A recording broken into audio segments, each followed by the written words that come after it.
as you know, it was a massive break on Thomaston Avenue. We continue to work to find ways to get water back to the citizens of Waterbury and the surrounding towns as quickly as possible. Right now, there is water flowing to a portion of the city, the Bunker Hill Town Plot area, and then the areas that are fed by the gravity feed. We have been working since yesterday to get water back to the east end of the city, and right now we actually have installed farther down, just up from where the break is, a 36-inch valve that has been installed on Thomaston Avenue. Once that valve is operational, it will allow us to open the valve on Huntington Avenue that has been closed to keep from feeding the leak at this point. By opening that valve on Huntington Avenue and closing the new valve we're putting in, will allow water to flow to the distribution lines that will start bringing water to the east end of Waterbury. So we had got that in. They worked all night. The crews worked through that very bitterly cold night last night to get that in. It's up, and they started opening it today to let some water run through. Unfortunately, one of the gaskets is leaking a bit, so we've got a leak that's coming out of it. That has to be repaired, and Brad will explain all the technical details, but basically it's going to require a weld, so that's going to take a little bit longer to finish up, but we're hoping relatively shortly that we can start flowing water through there. I don't have a definite time, and I don't want to give people hope that it's going to happen at 6 o'clock or 8 o'clock or 10 o'clock, but we are moving in that direction. We fully expect by tomorrow that the water will be flowing through those pipes.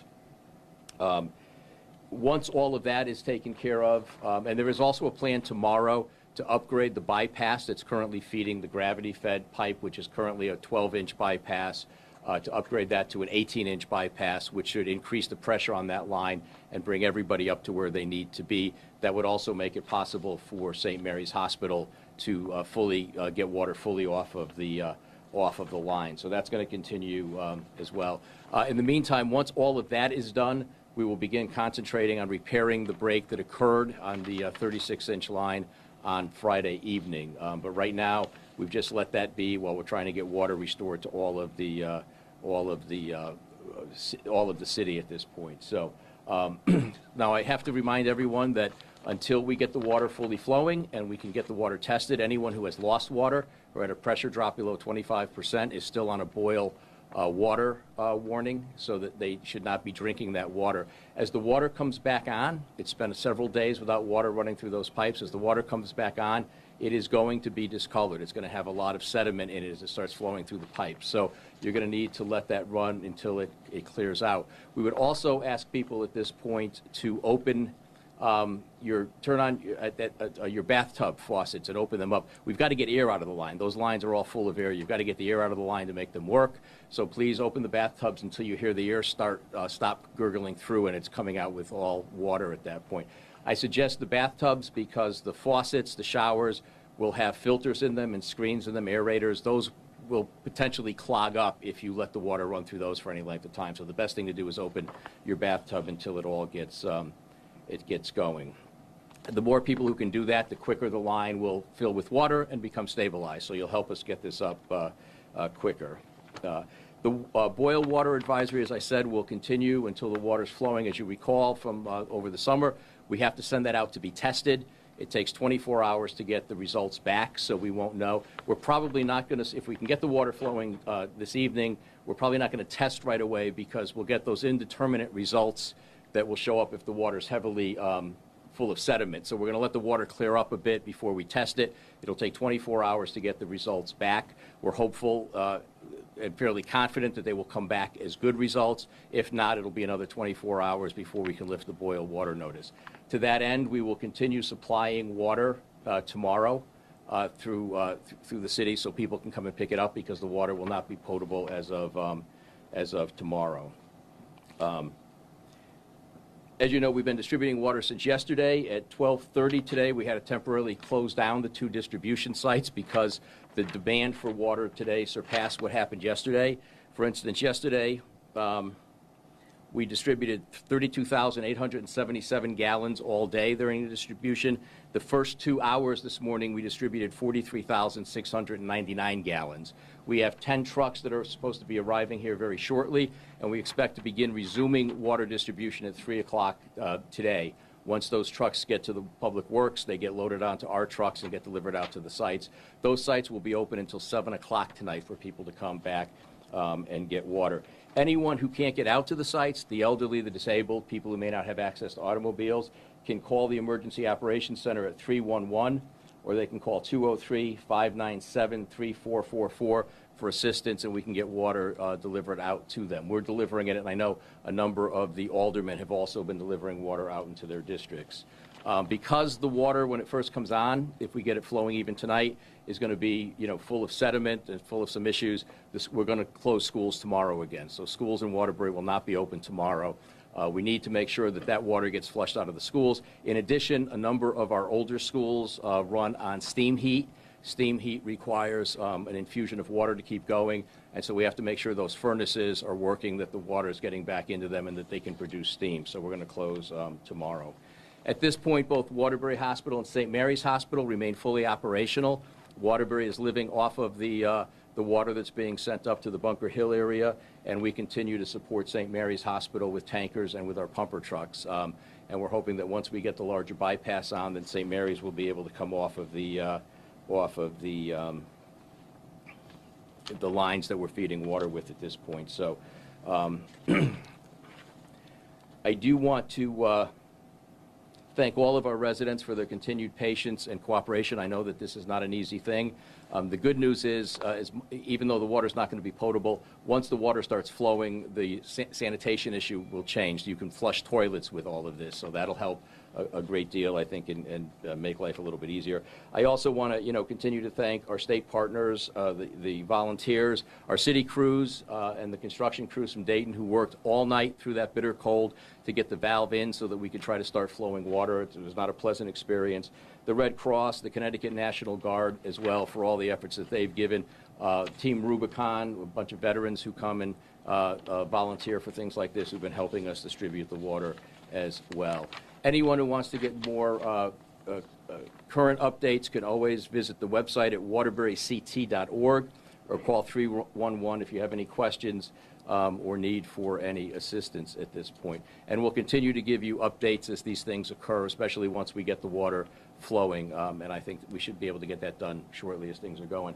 Brad Millay is our water superintendent. I'm going to ask him to come up just to give you some of the more technical details of what we're doing, and then we'll have the Public Works Director from Watertown for a moment. Great. Thank you, Mayor. Hello, everybody. So we prepared a graphic because A, that makes it a little easier to understand what's going on. But B, as the mayor said, we worked all night installing an emergency 36-inch valve that we procured in order to allow the Huntington Avenue main that we fixed this year, earlier this year, to feed over into the other side of the city without feeding into the break. So the valve, the water can head that way, where under normal conditions it would kind of turn into Thomason Avenue and feed that way. Now we're installing a valve that prevents it from doing that, so we're not going to be feeding the break. The hole will stay dry, we're able to work. Like he said, we abandoned fixing what's in the ground from the initial breaks, just because the priority was getting the water back on, and that break was going to just take too long and need too many parts to fix, so we had to come up with a different plan. That plan was to install the valve. Like he said, the crews worked all night installing that valve with the transitional pieces that go from concrete main to ductile main to valve and back to concrete main. We ripped sections of pipe out. We pressure tested that a little while ago, figured out that we might have rolled a gasket in the overnight installation. Not the end of the world.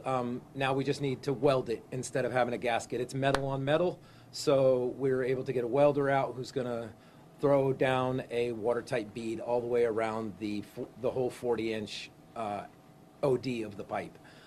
If you'll look at the graphic that we prepared, this is the actual site of the original break. You can see the 36-inch low service main coming down one side of Thomaston Avenue, and the 36, a little beyond the scope of this page, it's 42 inches, transitions down to a 36 high service main. When the 12-inch right here let go, it washed out the 36 high service main. So all this feeds is the low area of the city that resides along the Naugatuck River, downtown, over towards Hamilton Park that way. This does not feed the entire city. This feeds the entire city, or coming from the other way, the main coming out of Watertown feeds. So we can actually feed both, but in a culmination of all things terrible, this, when it washed it out at the intersection where the two mains meet and help each other. So even if the 42 was in service, we still would not be able to feed the city because we washed out the intersection. So what we've done is we've installed, right now there's a temporary bypass line that exists, that's going down, that's adequately feeding the downtown area off of the low service main. All the way up, Sam, if you can go to the other slide where we're installing the,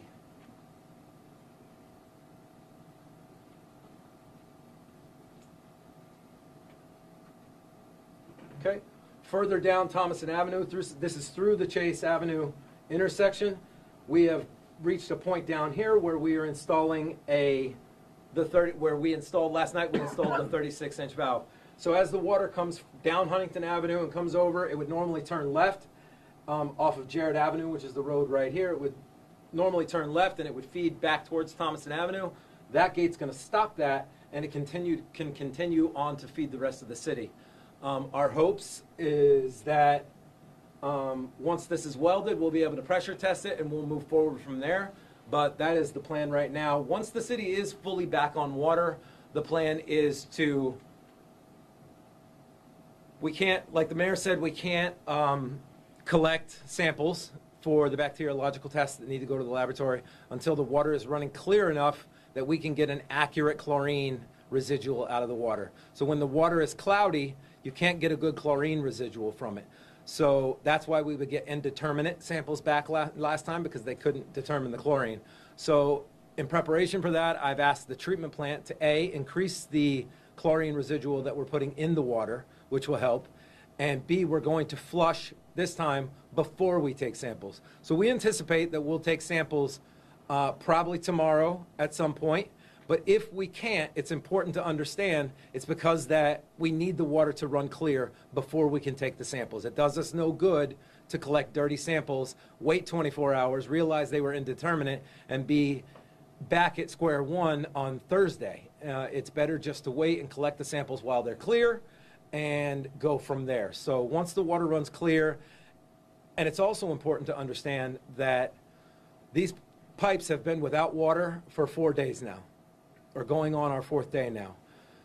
There's going to be a lot of air. We have to go very slowly. So when we tell you today we're going to start pumping water, or that water is being restored, you might not see water for hours and hours and hours. We can't just force water down the line, because air and water in pipelines causes problems. It causes breaks. And the last thing we need is to break more mains further down the road because we were impatient with how fast we were doing it. I'm going to go slow.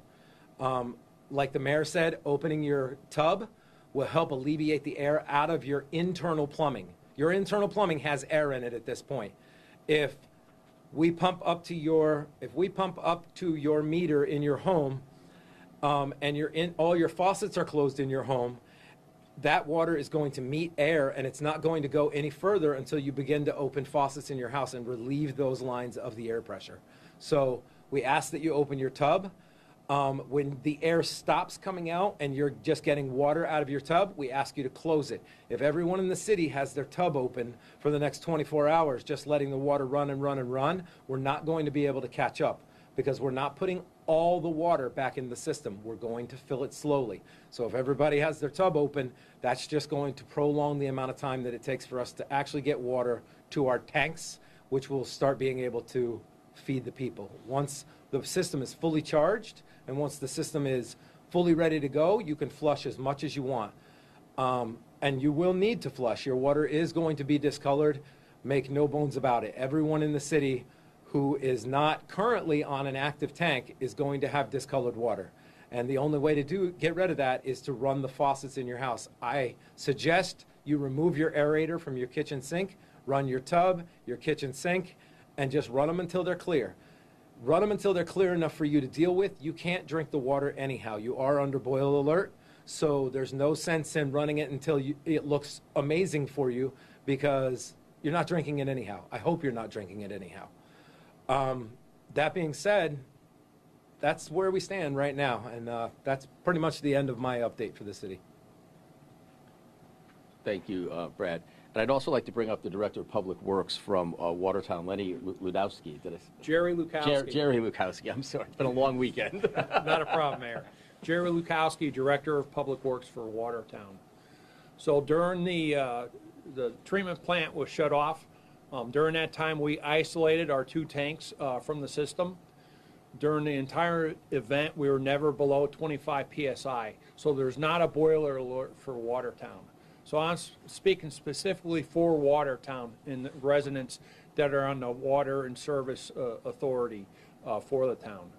Once the plant was turned on yesterday early morning, we waited about 6 to 8 hours to bleed out all of our lines that were feeding the tanks and also the dirty water that was coming in.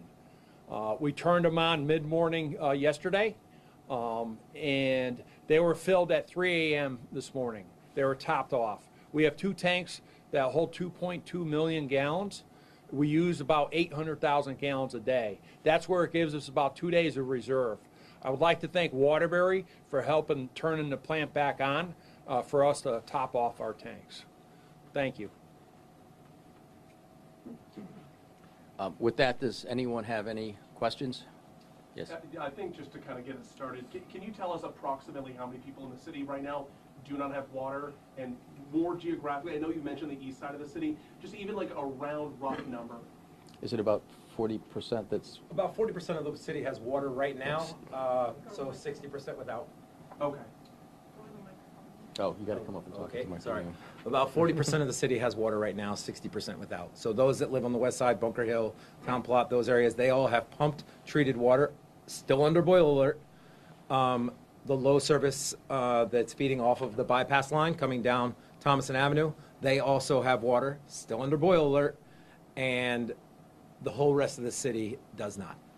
Brad, while we actually have you real quick, I don't know if there's somebody with the health department who could maybe also touch on this, but so first of all, referencing the last question, mostly the eastern side of the city is largely being impacted right now. Yep.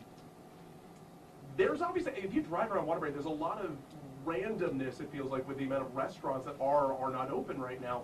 Talking to some of them, they know they can't be using their water, or some people are like boiling water right now just to clean dishes. But if someone could just speak a little bit to like what you guys, the communication has been. I know there was talk over the weekend about restaurants not being in business, but why is it that some are and some aren't right now? So I'm just going to let Ainsling, our health director, handle that. Hi, everybody.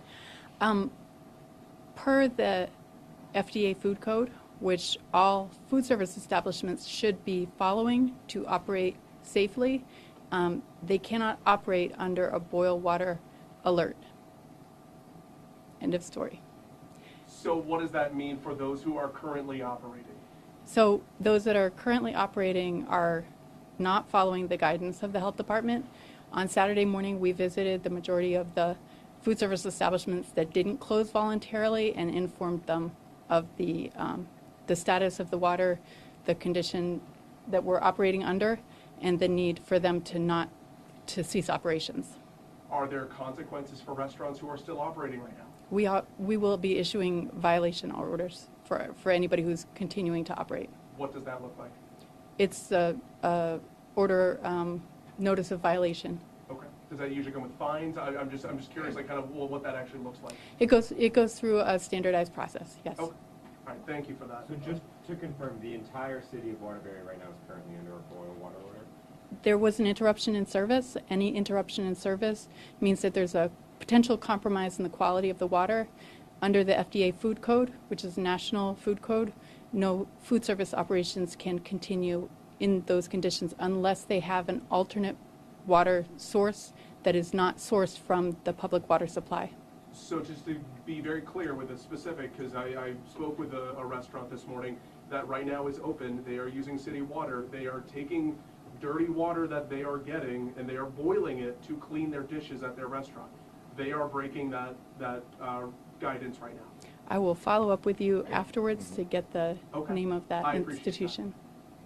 Mayor, and maybe Brad, can you just, by the time we all go on air with this at 5 and 6 o'clock, the guidance on opening up the tub, because I know, Brad, you explained you want to let the air out, but if you leave it open, if you leave that faucet open, it could actually have detrimental effects on the citywide recovery effort. So around 5 or 6 o'clock tonight, what would the guidance be to people vis-a-vis opening up their tub? What are they looking for? What are they maybe listening for out of their tub faucets as they go about getting the air out of their home plumbing systems? Yeah, so the detrimental part comes, if 40,000 people leave their tubs open. Once the water starts Once running. the water starts running.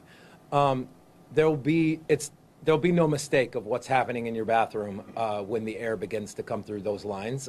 It's loud, it clangs, you'll hear your plumbing clanging in your house. Once the air stops coming through and you have a solid stream of water coming out of your bathtub faucet, turn it off. If you're planning on going away for the weekend, please don't open your tub and just leave it running all weekend. I'd strongly advise against that. But if you're around in home tonight, open your tub, and when the air stops coming through, turn it off, and you're good to go. Your toilets will flush. You can have water to, whatever else is going on in your house besides drinking it. So just to confirm the timeline, it sounds like optimistically, water might return to some of these areas by tonight. Testing on that water will be, if everything goes to plan, that water will be sent out to testing tomorrow, return within 24 hours. That would take us to Wednesday, when people in these affected areas could potentially start drinking their water again, potentially. That is my rainbow in the sky outlook on things. But again, those things are all kind of subject to how fast we can get the system flushed out. I'm not going to send we plan on collecting 24 to 30 samples, 50% from every side, from all low service and both high service, both sides of the city fed by different high services lines. I'm not going to waste 2 days sending dirty samples. That's what we made that mistake on Huntington Avenue, trying to rush and get them out, and they came back indeterminate, and now we had to wait another 2 days in order to get people off a boil alert. I'd rather just solve the problem one time when the samples are clear, get them out, get them back, have it clear, and lift the boil alert. I had a question for the health department again. I spoke to a restaurant who said they spoke with somebody on your team, and they have a filtration system of their own in their restaurant. They're using their own ice that they buy. They were under the understanding that they could still be open. Are there ways to get around this, or is it just no? If they have an approved water source, meaning a water source that's independent of the city's water source, then they can operate. But that doesn't include just having an additional filtration system on their own. It doesn't eliminate the bacterial. Filtration systems are built to reduce contamination from minerals and from sediment, not from bacteria. It is norovirus season right now. I would just like to remind everyone, norovirus is not something that can be eliminated with hand sanitizer. So this is not the time to be playing around with food safety. Can we get your first and last name? Aisling McGuckin, How do you spell that? AISLING MCGUCKIN. And then for the mayor, is there any word to these small businesses who these next 2 weeks are really important for them, especially in the winter season coming up, to heed this advice? Yeah, I mean, I think, no one is going to want to see their customers getting sick or getting ill because they weren't following the boil water or the advice that we're giving out there, the warnings that we're issuing. I know this is a big time for restaurants coming into the holiday season, and the quicker we can get this resolved, we're hoping to have everything up and clear by Wednesday. So, it'll be a 4-day interruption, but after that, they'll be able to get right back into it. But it really is a safety issue for the folks who would be going to those restaurants. The pump trucks at St. Mary's, are those fire department, public works, commercial? The trucks, the pump trucks are with the fire department. I think we have our pumps working in conjunction with theirs. Is that right? At St. Mary's? No. We currently have. Good afternoon. On the first evening of the break, we had our fire trucks operating at Waterbury Hospital and St. Mary's Hospital and one of the residential nursing homes. Since we started getting some water back into the city, Waterbury Hospital did not need it any longer, and St. Mary's Hospital had water, but not sufficient enough to reach the higher floors. They employed one of their water pumps that they have at their facility. It wasn't enough to reach the higher floors again, so we provided them with an additional water pump, a portable water pump, that we installed in series with that one to double the flow. So they have enough pressure now. So Waterbury at the, not needing to call in any regional support right now, you guys are operating full capacity, the trucks are all free to respond? We still have 3 tankers from the region stationed throughout the city, and we also have 2 tankers on standby. Mayor, I know it's kind of a longer term question, but you're talking about people working through the night. I'm assuming all these guys, I was talking to some of them, haven't slept in several days. The bill for all this, are you going to be looking for state reimbursement at some point? How does that all work? Yes, the answer is we're going to look to whatever sources we can get to help offset some of this cost, whether it's state or federal dollars, if there are emergency funds that are available for us. In the meantime, we're going to do what we have to do to get this done, and then we'll sort all of that out. So. Is there an estimated price tag yet? No. Earlier this year, and going back a couple years, there's been a point of contention between Waterbury and its neighbor in Watertown over payment of water rates. Those rates were not paid until earlier this year. Did that have any impact on the city delaying some work that led to this? No. Has the governor given you assurances, whether it's through a disaster declaration or something else, that he's got your back on covering the costs of everything that's been going on last few days? We haven't talked about the costs yet because I have no idea what those are going to look like. But he has been very helpful with the National Guard and that kind of support that we've gotten out there, especially the ability to try to get. Initially, we were hoping to try to fast track getting some of the equipment we would need to repair the break. That was the path we initially saw until we could get into that hole and realize how extensive it was, and then shifted to this. So, but we've had continuing discussions, and once we know what the scope of that is and what it looks like, we'll be having further conversations. Given that there's been a couple issues now gone back, what is the confidence level in the city water system? It's the same confidence level we've had. I mean, I think we've known for a long time that this is a system that parts of it are over 120, 130 years old. In fact, the initial leak, the pipe that started leaking, was installed in 1905, and then it was sort of a domino effect. That leak, when they tried to fix it, broke the pipe from its connection, which then undercut the main, the pressurized main. So the system is old. We know we're going to have these problems. This sort of a catastrophic problem is it just was because it was a conjunction of all of these pipes in one spot. It's like 1 in a million that you could have this sort of an issue happen. We know throughout the year we tend to have 30 to 40 line breaks over time. We are working to replace lines as we go along. We've done it, through certain areas of the city as we're doing road work and all. We're replacing the underground lines. We've spent $30 million this year. A portion of that, I think 12 or 13 million, was on relining the Thomaston Avenue pipe, which has historically been a problem. That was slated to go online this week, and it will be delayed a little bit. But that relining would, give us another 50-year life on that pipe at some point. So we're taking those steps. As part of the issue back in September, we've identified 10 valves. One of the other problems we have, and what's caused some of this problem as well, is when we do get a leak, in the ideal world, you'd be able to localize that leak to a very small area and get it repaired. What has happened is a lot of these valves are old. They haven't been exercised over time. And so when we try to shut the lines down, we can't do it. And so we have to go a larger area. In this case, effectively almost shutting down the entire city. So we do plan, as part of a capital improvement project that's scheduled, that we're going to be proposing for next year, to replace those 10 valves that will help do this. So I can't guarantee to you we're going to continue to have breaks based on it. This is New England. It's been very cold this year. We've had 3 relatively mild winters. This winter we've had extreme cold. That affects the ground. It affects the pipes and the rest of it. So, but in most cases, they are containable problems and things that we can easily get in and work on without massive problems. This is a huge issue, but it's like, as Brad described, it's where all of these things come together. The odds of that happening are basically 1 in a million. Did the freezing temperatures play any role in what's going on currently in this pipe breaking? We haven't gotten in, yet to see what's in there, but I mean, some of this is just the age of the pipe. It was a small leak in the initial pipe, and it was trying to repair that caused the pipe to break, that caused the water to flow to undercut it. So it was like a domino effect initially. So, but both of the first 2 issues were the age of the pipe, and then once it washed out underneath it, there was just nothing to support the newer pipe, which was put in the 1970s, and that collapsed under its own weight. You used the phrase 1 in a million. I believe Brad said the culmination of everything bad. Is this a unique point in the city's system? Is this, or are there other choke points, so to speak, where if something like this happened, a similar fallout would occur? Or is this really the quote? I think this is unique, but yeah. This is the one point in the city that this could have happened where this would have been the result. The good news is if there is a kind of a silver lining to this, is it's forcing us to fix this problem now. So should this happen again, ever at this single point, and it's never happened since, but should it happen again, we've now installed the infrastructure to mitigate it next time. So had this happened, after we had put a valve in through our capital project that we're proposing, we would have been able to shut it down, feed the city, and no one would have lost water at all.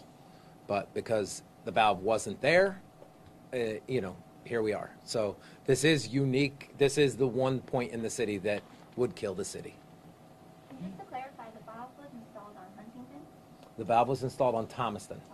Okay. The valve that we put on Huntington was just a temporary line stop valve, and that was to hold back the water on the west side from coming across, so we didn't feed the break. So we had to put a line stop over there so we could feed Watertown, Bunker Hill, and that area without the water coming this way to the east end. By doing that, it allowed us to take care of that whole side of the city without feeding the break, and so we were going to be able to work on that.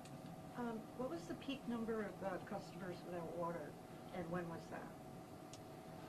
that? The peak number of customers without water was 100% of the city at some point on Friday night lost water. Thank you. Now, many of them got it back some of them got it back almost immediately because they're on tanks or they were on the low pressure line, which the bypass was actively working. But when the real break happened and we started, when the real break on the high pressure main happened, we shut everything down. There was no alternative to shutting everything down. We were going to destroy the homes and businesses, roadways. Everything was going to be destroyed if we didn't shut everything down. So when we shut down low service and high service, everyone would have lost water for at least some period of time. Great. Just to confirm, the main pipe that broke, was that the 36 or the 42 inch? So there's a point of kind of confusion there. The main high pressure line where it broke is 36 inches. Probably 100 yards north, it transitions into 42. So the 42 reduces down to 36. So when we say 42, we only say 42 to differentiate from the other 36 on the other side of the road. So for 10 miles to the treatment plant, it's 42 inches. And actually, so where the slip lining stopped, all the work that we've been doing, 100 yards south of that is where the road is where the break happened. And that's at that point, it's 36 inches. You said you had some concern over the schools that were operating on steam heat and that you would want to clear those before opening the schools back up. Can you talk about how many of Waterbury schools that's impacting? So I don't know the actual number, but conventional heat, like as in most of our homes, is a closed system. It doesn't require continuous feed from water. So what's going to happen is the water's going to come back on in some of these larger boilers, steam boilers that are in our schools and other places. Well, that water's going to be dirty. And so when it comes back on, most of these furnaces have filters on them. They're going to get clogged. It's going to require some level of maintenance in order to clear it and get the heat working properly.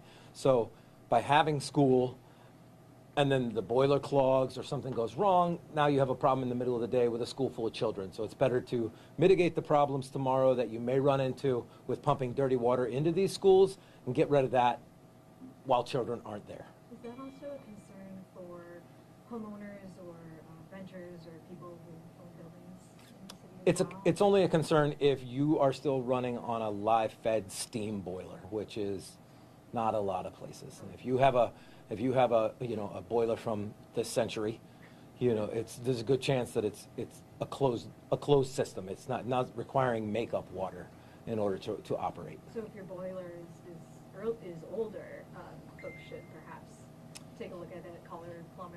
Yeah, most of them have sediment filters on them or what we call Y strainers. They're probably they may become clogged, and a plumber will have to come take care of that. Do you need to see good test results before you are confident putting students back into steam-heated schools, or? I don't need to see good test results before students go back to school, I need to see good test results before students are allowed to drink the water. So Darren Schwartz, the superintendent of schools, will handle all the food preparation and water distribution for the students while they're in school, but not being out of boil alert is not the reason school would be canceled. Is the city still planning on handing out bottled water tomorrow? Yes, yes. 9 to 5, same 2 locations?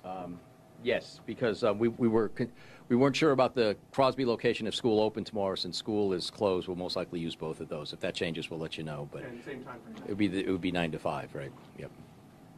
Are there any non-potable water sources in the city where people can go to get water to flush toilets, things like that? And anybody who has water running, if you have a house where water's running, theoretically you could fill up a bucket from that.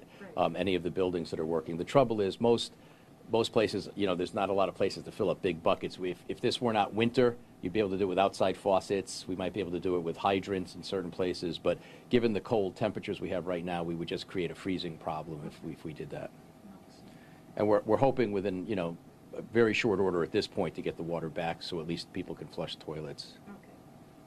Thank you. It seems like there's been a lot of attention to this water line on Thomaston Avenue. I mean, going back to, I think, 2008, there have been reported breaks there. And since 2014 to this year, there's obviously been a lot of major fixes and work. What is and what is not being done to address what seems to be a problematic area, in particular, of the city's water system? Okay. So the 42-inch main has broken several times throughout the year.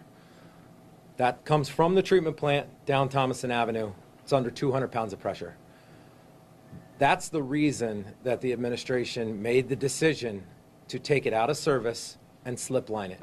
For those of you that don't know, slip lining is, we have a 42-inch main. We're pulling a very heavy-duty HDPE main through the middle of it.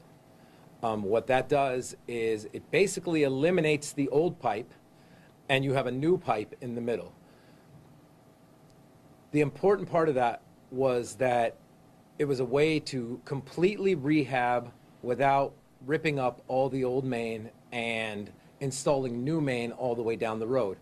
It's been a headache. There's no two ways about it. We lost a service main all year. The breaks have been catastrophic because that main wasn't there. But if that main was there, it wouldn't have helped this time anyhow. But the plan, and it will work, it was to mitigate all those breaks, especially in the more populated areas of the city. So as the pipe starts to get into Watertown, kind of the where this break happened at the park, heavily populated, more businesses. When you have a break there, it's catastrophic. That main can throw pieces of concrete 200 yards. I mean, it's a danger. So that's why we decided, and the previous superintendent decided, that it was very important that we take care of that, and it is, and we've done that. It's just a matter of getting it back in service. It's not a small project. We pulled almost 10,000 feet of main, in the ground in 500 to 1,000 to 1,500 foot sections, and it's been a long process, and it's finally done, and we shouldn't see problems in that part of the main anymore.